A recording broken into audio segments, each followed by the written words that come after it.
Imagine standing at the foot of the Florence Cathedral in the year 1500, gazing at Brunelleschi's magnificent dome. Or climbing the Hagia Sophia in Constantinople, seeing the golden mosaics shimmer in candlelight. Or even walking through the streets of Paris during the French Revolution, just years before the monarchy fell. For most of us, traveling through time is impossible. But for fans of Assassin's Creed, these journeys are just a loading screen away. This series isn't just about stealth, combat, or even storytelling. Its greatest achievement is something far more subtle: its architecture.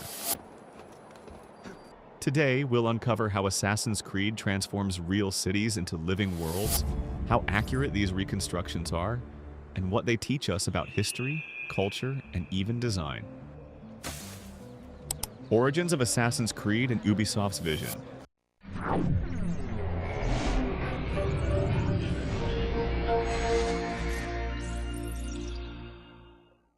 When the first Assassin's Creed released in 2007, players were stunned. Not just by the story of Altair, but by the setting itself, the cities of the Crusades. Jerusalem, Damascus, Acre. These weren't fantasy landscapes, they were real cities reimagined. Ubisoft's vision was clear. Games could be windows into history. To achieve this, they hired historians, dug into archives, and studied maps and paintings. The goal wasn't just to create stages for missions, but entire ecosystems, places that felt alive. This philosophy grew with every sequel. By the time we reached Assassin's Creed 2, the series wasn't just about assassins. It was about the Renaissance, Florence, Venice, Rome, and their architecture. Historical accuracy and detail. Let's dive into accuracy. Assassin's Creed has always been praised for its architectural realism. Take Florence Cathedral, the Santa Maria del Fiore. Ubisoft modeled Brunelleschi's dome with incredible precision. The 8 visible ribs, the lantern, the terracotta tiles. They even included the smaller details like the marble facade patterns. Then there's Venice's St. Mark's Basilica. In Assassin's Creed 2, it isn't just a landmark, it's climbable. Ubisoft recreated the Byzantine domes, the mosaics on the facade, even the famous horses of St. Mark. Fast forward to Assassin's Creed, Revelations set in Istanbul. The Hagia Sophia dominates the skyline, just as it does in real life. The in-game dome echoes the original's engineering miracle.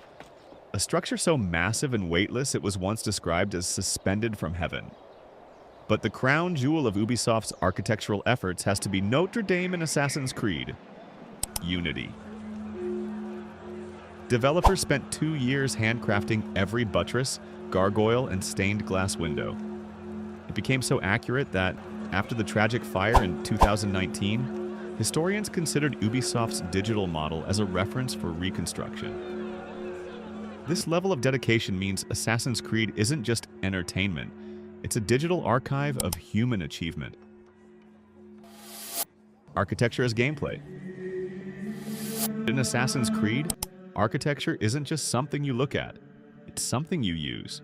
Every tower becomes a climbing puzzle. Every cathedral spire is a synchronization point. Every alley, rooftop, and balcony is part of your movement system. Think about Florence again. Climbing the Duomo isn't just breathtaking, it's the ultimate parkour challenge. The same is true in Venice, where bridges and canals shape your movement, forcing you to mix swimming, climbing, and rooftop running. In Paris, the tall Gothic spires dictate vertical gameplay, while in London, the foggy industrial rooftops create a completely different rhythm. Architecture here is the silent game designer. Streets guide chases. Courtyards become arenas for combat. Towers give you perspective, literally and narratively. Ubisoft's artistic freedom. Now, let's be clear. Assassin's Creed is not a perfect reconstruction. Ubisoft takes liberties. Cities are compressed to fit inside a playable map. Streets are shorter, landmarks are closer together, and some interiors are invented because records don't exist. But this isn't a flaw, it's artistry.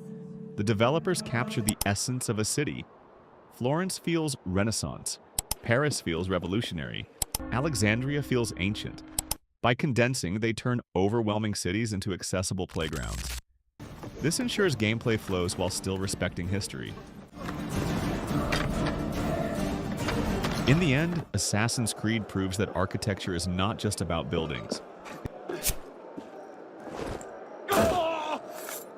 It's about memory, culture, identity. When you leap from Notre Dame's towers, you're not just syncing your map. You're syncing with centuries of human history. Ubisoft has given millions of players, many of whom may never visit Florence or Istanbul or Paris, the chance to experience these places, to understand how they were built, to feel what they meant. That's why Assassin's Creed is more than a video game. It's a digital museum, a time machine powered by architecture. If you enjoyed this journey through the world of Assassin's Creed, make sure to subscribe. Until then, keep climbing, keep exploring, and keep seeing architecture as the secret character in every game.